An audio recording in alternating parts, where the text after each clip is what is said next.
Pemirsa, saat ini kita mengunjungi sebuah jejak-jejak peradaban leluhur kita, di mana kemudian kerajaan Majapahit yang pernah berjasa di masa lalu ya, meninggalkan jejak-jejak yang cukup banyak. Jadi Trowulan merupakan sebuah situs perkotaan kuno satu-satunya yang ada di Nusantara. Jadi kalau kemudian di bawah tanah ini disingkap sekitar 2-3 meter di kedalaman tanah, luar biasa sekali. Banyak sekali sumur-sumur kuno yang digali oleh warga, ternyata masih mengalirkan air dan airnya masih sangat jernih dan dingin sekali. Bentuk sumurnya berbentuk kemudian batu bata melingkar, ada juga yang berbentuk jobong, ada juga yang sumur segi empat dan lain sebagainya. Kemudian jika kita lihat ya, dari kedalaman tanah yang penuh dengan kerikil, fragmen batu bata kuno termasuk pasir vulkanik ini diduga kemudian merupakan jejak letusan gunung-gunung sekitar Trowulan, yaitu di sebelah selatannya Anjasmara, Welirang, Arjuna, Penanggungan, termasuk Kelut di dekatnya ya Bromo, Semeru dan lain sebagainya. Ini kemudian diduga ribuan bahkan ratusan tahun lamanya ini sedikit demi sedikit memendam semua tinggalan-tinggalan perkotaan kuno era kerajaan Majapahit. Seperti di lokasi ini banyak sekali kemudian fragmen-fragmen umpak batu baik berbagai ukuran. Ada yang kecil, ada yang sedang, ada yang besar. Nah, ini umpak batu yang besar.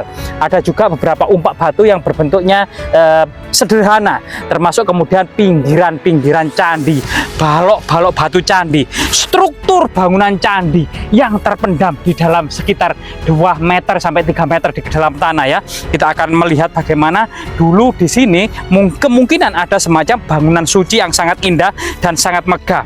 Jadi pinggiran-pinggiran batu candi ini menyiratkan pada pahatan-pahatan tentang sulur gelung, kelopak bunga teratai ya, termasuk berbagai macam antefik-antefik yang mencitrakan ya sulur gelung adalah lambang keabadian, lambang alam surgawi ya.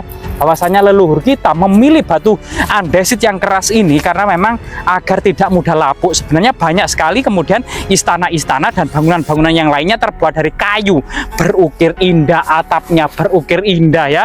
Kemudian di bawahnya itu kemudian juga berlapis kemudian dengan lapisan apa namanya itu kayu-kayu keras seperti kayu sono keling atau mungkin kayu besi kan gitu. Ternyata di sini juga ada sumur-sumur yang cukup banyak ya, dan fragmen-fragmen candi termasuk terakota ya.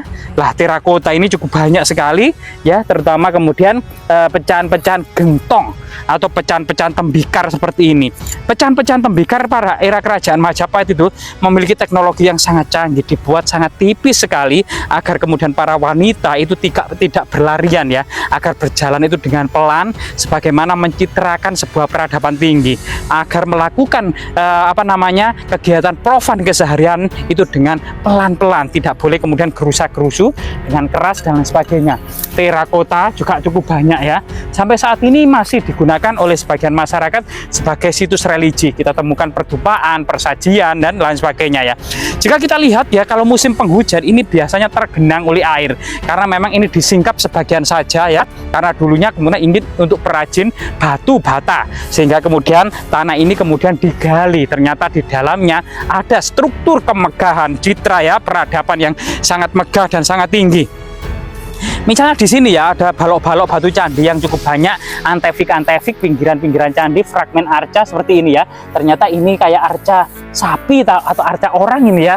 Nah, ini juga tinggal fragmennya saja, termasuk batu-batu gandek cukup banyak ya, dan batu bata kuno, bata kuno di sini ketebalannya itu memang lebih tipis ya dari batu bata kuno abad ke-10 ya, yang diduga abad ke-10 itu ketebalannya sekitar 8 sampai 10 cm, sedangkan batu bata yang ada di sini, batu bata kunonya ini ketebalannya cuma 2 sampai 3 cm, yang itu secara artefaktual kajian batu bata kuno, batu bata yang lebih tipis ini adalah era Singosari, era Majapahit, yaitu abad ke-14, abad ke-15 Masehi ya.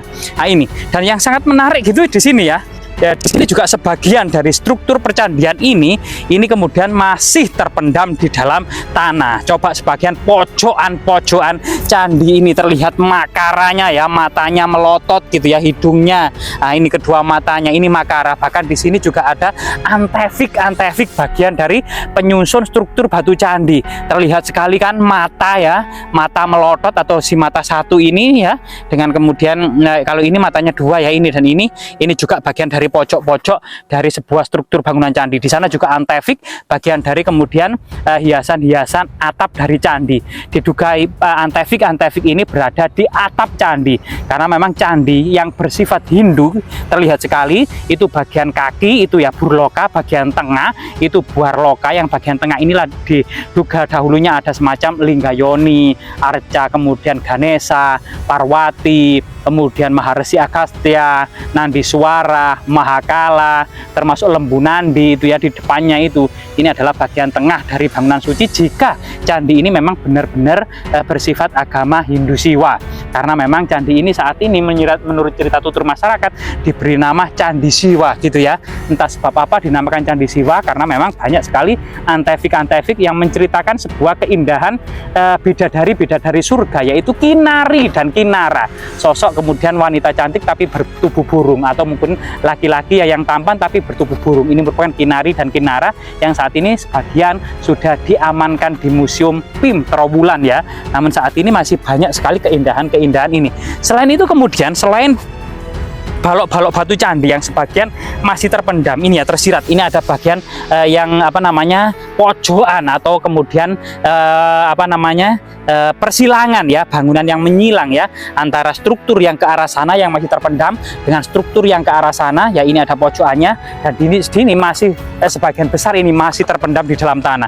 Selain itu juga warga masyarakat kemudian mengambil atau menumpuk sebagian fragmen batu bata kuno itu ya, ditumpuk di bagian atas ini ya ini, dan inilah salah satu kemudian batu bata kuno yang utuh, jadi berbeda dengan batu bata saat ini ya, cukup lebar, cukup luas dan cukup tebal juga dengan ketebalan sekitar 3 cm. Ini mencitrakan sebuah batu bata era kerajaan Majapahit.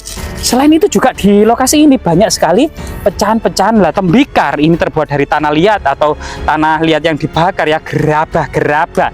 Ini banyak sekali. Selain itu juga batu gandek ya, diduga batu gandek ini yang berhubungan dengan pipisan ya, untuk melembutkan biji-bijian, rempah-rempah, dedaunan, kemudian umbi-umbian untuk kebutuhan profan akan keseharian ya, termasuk kemudian keramik Tiongkok ya. Keramik Tiongkok di sinilah kita jelas ini jejak buli-buli ya, jejak buli-buli. Jadi keramik seperti apa namanya cangkir gitu ya, tapi ini kemudian buli-buli atau lampu gitu ya. Ini tinggal fragmennya saja, termasuk kemudian ini adalah dari Tiongkok karena memang pada masa lalu, pada masa peradaban kuno, keramik-keramik lokal yang dibuat di Majapahit ini belum memiliki glasir.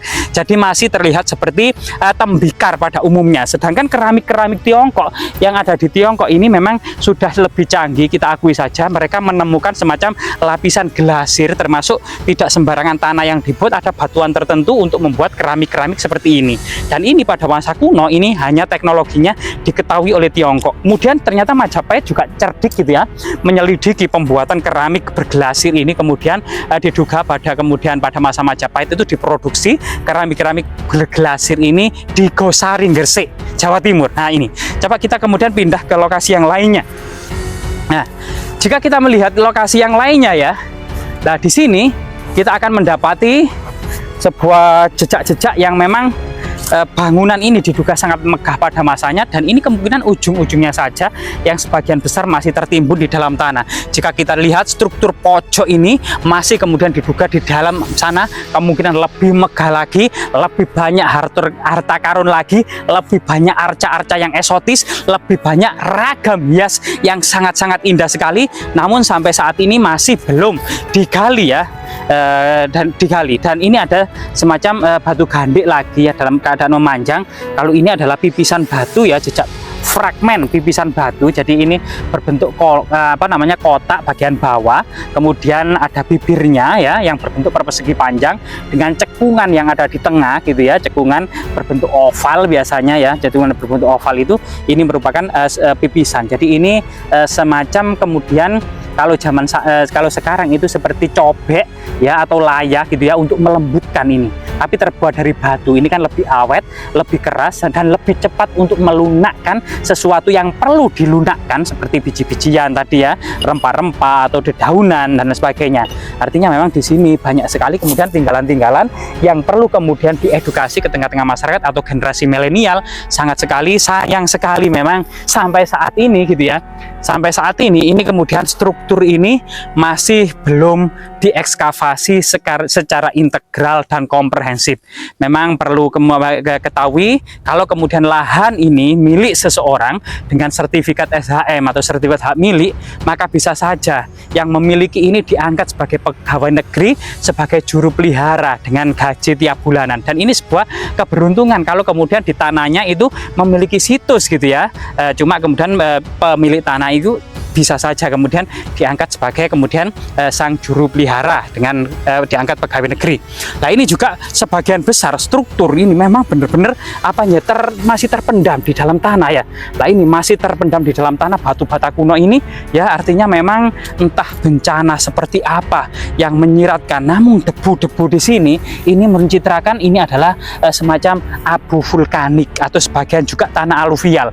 Jadi kalau dalam berita-berita para raton gitu ya, atau negara Kertagama atau kasus sastraan yang lain seperti Kuncara Karna atau seperti Tantu Pagelaran, seperti Siwaratri Kalpa, itu bahwasanya yang dinamakan letusan gunung itu disebut guntur. Guntur inilah letusan gunung. Sedangkan banjir bandang disebut dalam para raton mah banyu pindah. Jadi mah banyu pindah artinya ada semacam luapan air, entah air sungai yang meluap yang sangat deras dari arah gunung, karena memang kota Trowulan ini tepat di kipas tanah aluvial dari lerengan-lerengan Gunung Anjasmara yang ada di selatannya. Sehingga kemudian waktu itu Belanda gitu ya, yang kemudian salah satu kemudian perintis Museum PIM Trowulan atau saat ini BPK itu adalah Maclean Pond ya, Maclean Henry Maclean Pond ini kemudian bersama kemudian Bupati pertama ya Mojokerto, yaitu siapa namanya, Kromojoyo Adinegara. Kromojoyo Adinegoro ini juga kemudian melakukan pendataan, pengumpulan artefak, penyelamatan termasuk ekskavasi termasuk ekskavasi Candi Tikus ya. Yang situ ternyata Candi Tikus ini benar-benar terpendam tanah aluvial sedalam 4 meter. Yang artinya memang ada bencana yang berkala tiap ratusan tahun atau selama 100 tahun itu terjadi berkali-kali bencana, dan itu merupakan sesuatu fenomena alam Jawa ini, sesuatu yang lumrah atau biasa. Gunung meletus karena Pulau Jawa penuh dengan gunung, terjadi longsor. Pulau Jawa itu memang sering terjadi longsor atau gempa karena memang berada di ring of fire. Jadi ada ring of fire, yaitu jalur Pasifik maupun jalur Hindia gitu ya. Itu kemudian di dalam lautan itu ada semacam jalur gunung api purba, termasuk kemudian banjir bandang ya, hujan deras yang di atas gunung, yang kemudian banyak kayu-kayu yang ditebang di lereng-lereng gunung sehingga menyebabkan erosi dari lereng-lereng gunung, membawa tanah aluvial, membawa abu vulkanik yang memendam struktur istana dan berbagai macam bangunan kuno perkotaan di era kerajaan Majapahit. Salah satunya seperti ini. Jadi kita harus kemudian rendah hati bagaimana kemudian kenapa Majapahit yang gemilang di masa lalu gitu ya bisa kemudian hancur. Ini bukan candi teman-teman, itu tadi di dalamnya bambu yang dibakar tadi, tanah ya. Nah ini sangat luar biasa sekali, yang artinya memang jika kita lihat ya fenomena yang ada di sini gitu ya, dengan keindahan berbagai macam ini, tetapi ini hanya 1% saja dari 99% sebuah tinggalan yang masih terpendam di dalam tanah. Ini sesuatu yang menjadi pelajaran bagi kita semua. Dengan kerendahan hati kita akan menyaksikan sebuah fenomena bahwa sebagian besar tinggalan peradaban kerajaan Majapahit diduga masih tersembunyi dan menjadi kemudian saksi bisu dan diam 1000 bahasa di dalam lapisan kedalaman tanah sekitar 2-3 meter di dalam tanah. Ini salah satu buktinya. Jika memang sebuah upaya secara besar-besaran di bawah-bawah kebun, di bawah rumah-rumah, di bawah ladang-ladang itu kemudian diekskavasi. Kemudian sebagai contoh ya, satu kotak misalnya 3 kali 3 meter dengan kemudian jarak tertentu setiap 3 kali 3 meter, di dalamnya pasti kita menemukan berbagai macam tinggalan, baik itu bongkahan batu bata kuno, baik itu balok batu candi, antefik pinggiran candi, termasuk berbagai macam kemudian pecahan tembikar, keramik Tiongkok, fragmen terakota ya. Tidak menutup kemungkinan memang ada juga logam-logam atau senjata-senjata ya, seperti tombak, seperti apa namanya keris, seperti peralatan-peralatan dari perunggu, besi maupun baja.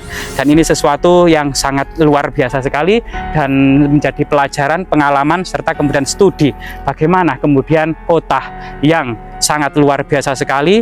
Mahuan saja menyiratkan dalam catatannya, Yin Ye Sanlang menuliskan bahwasanya setiap istana Majapahit dikelilingi oleh tembok setinggi 3 cang, dan itu kemudian negara Kertagama Empu Prapanca juga menulis bahwasanya setiap istana juga kutanya bata bang. Jadi setiap pura, setiap istana itu terbuat dari batu bata merah, makandel ya.